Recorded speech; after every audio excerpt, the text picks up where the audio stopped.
The way to know if you've truly forgiven someone is that you will no longer be offended by the thing that they did. And very often we say that we forgive people, like we'll say it to them, and we continue to deal with them, especially if it's a case of forgiveness where you've decided to continue that relationship, friendship, if it's like your parents, your siblings, whatever. But we continue to hold on to the thing that they did, and we continue to be offended by that thing.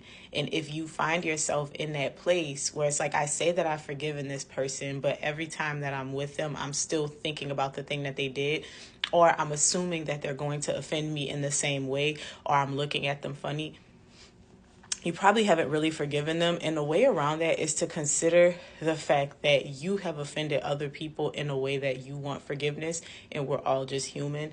You have you have offended God in ways that you have offended other people, and He has forgiven you. And just imagine if He held that against you, if He had this bitter attitude towards you, if He was always counting score, if He was always reminding you, like, you remember when you did that?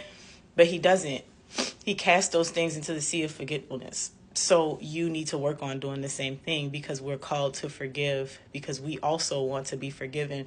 But not just for that. Forgiveness allows us to not operate in like resentment and bitterness, because when you don't forgive somebody and you hold on to that bitterness, it's just justifying your behavior, your poor behavior, your attitude, your mean-spiritedness toward that person because they offended me and I can act like that. It gives you something to linger over the situation in a way that keeps you from truly forgiving.